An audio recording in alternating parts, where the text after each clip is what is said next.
we have with us Ms. Iliada Evangelia Kothra with the session, The Sustainable Development Goals and Violence Prevention, How Do They Connect?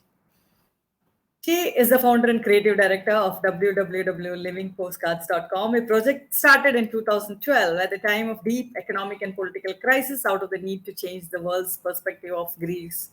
She is the founder of a campaign against domestic violence, and through this campaign, they speak to many conferences about violence, gender issues, and empowerment.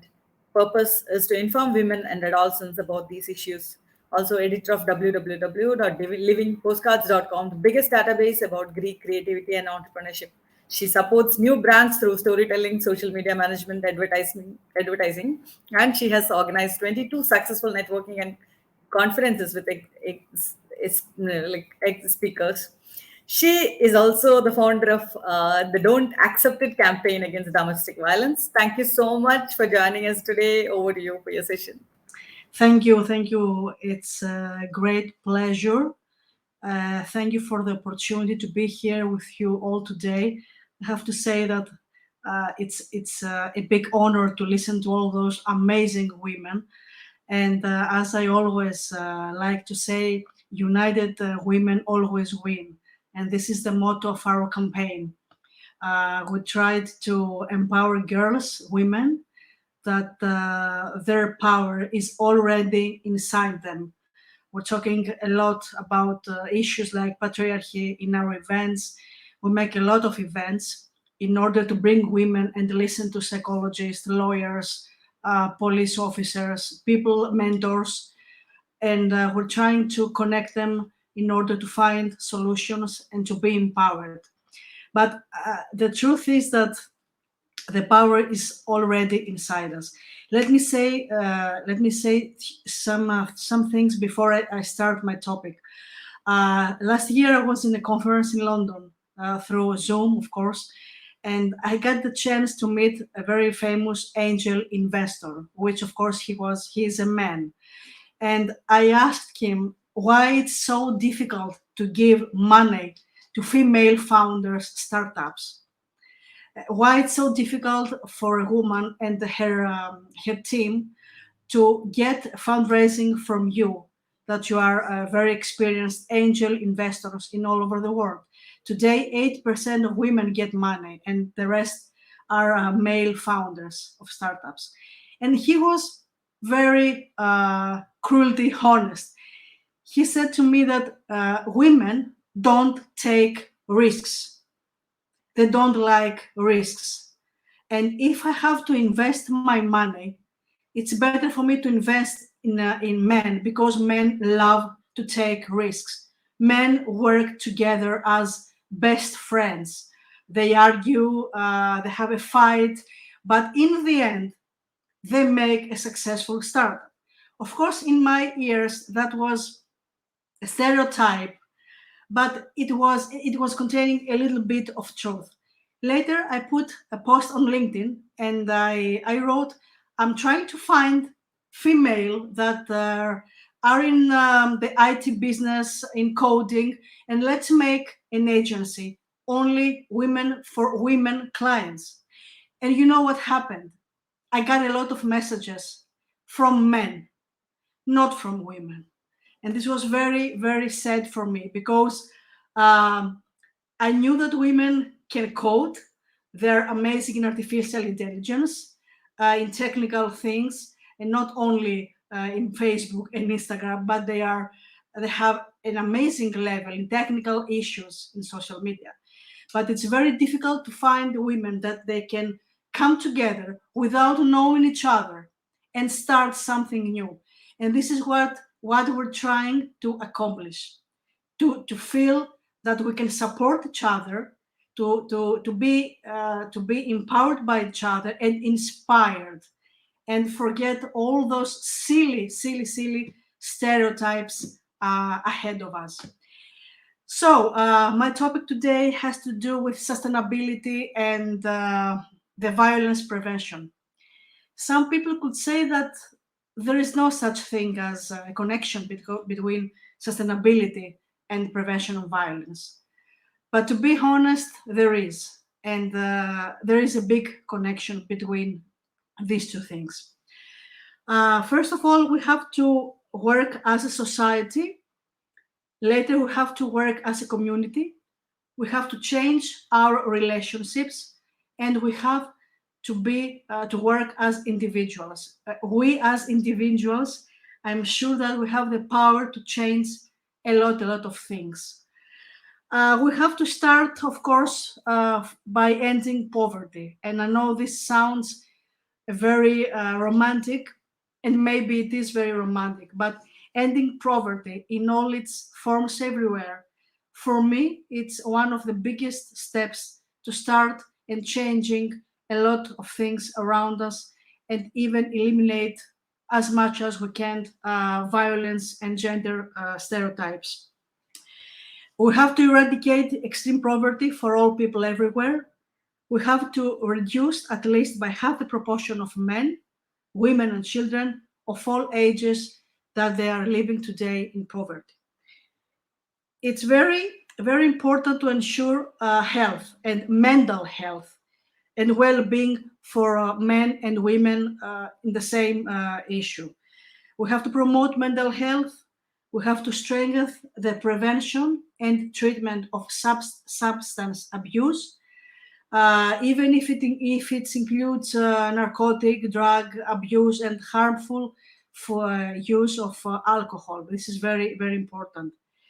And among all those things, we have to have in mind that we have to ensure equitable quality education and promote lifelong learning opportunities for all, for both girls and women. And if you are living in Europe, it's not so difficult. But if you are living in other places, women and girls that they are successful, for me, they are the absolute heroes and the absolute role models, because they had to fight a lot of things, not only patriarchy, but they had to find a whole kind of traditional culture. It's very important to achieve quality, and we have to empower all women and girls through technical issues, through social media marketing, through digital marketing. Women, we are great in all those kinds of stuff. And we have to end all forms of discriminations against women and girls all over the world, by talking, by a lot of events, by campaigns. There are a lot of things that we can do. And sometimes I say 25th of November is the World Day Against Domestic Violence for Women. And we're gathering every 25th of November in all over the world, and we're talking the same things. But we have to take actions, and we have to be connected. We have to support each other, and we have to take a lot of drastic measures in order to change the whole thing. It's important to live in cities that they are human and settlement inclusive, that they are safe, they are resilient, and they are sustainable. We have to ensure access for all to adequate, safe, and affordable housing and basic services. We have to enhance sustainable urbanization in order to change the whole society.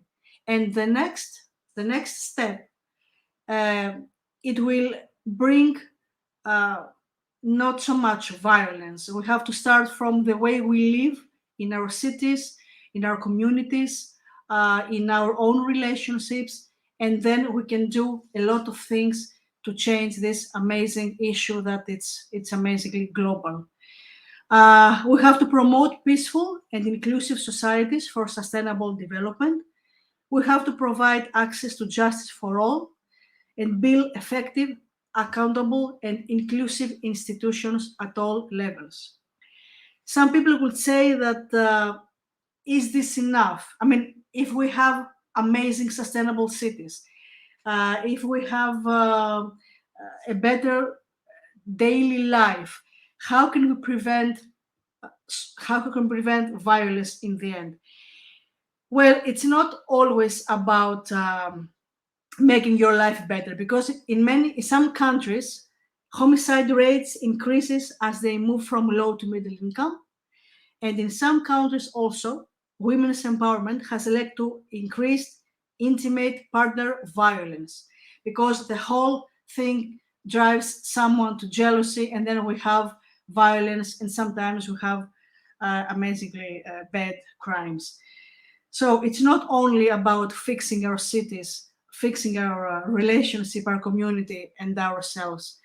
It's about we have to constitute a potentially powerful violence prevention agenda every day, and not only in 25th of November or in the 8th of March, which is the Global Women's Day.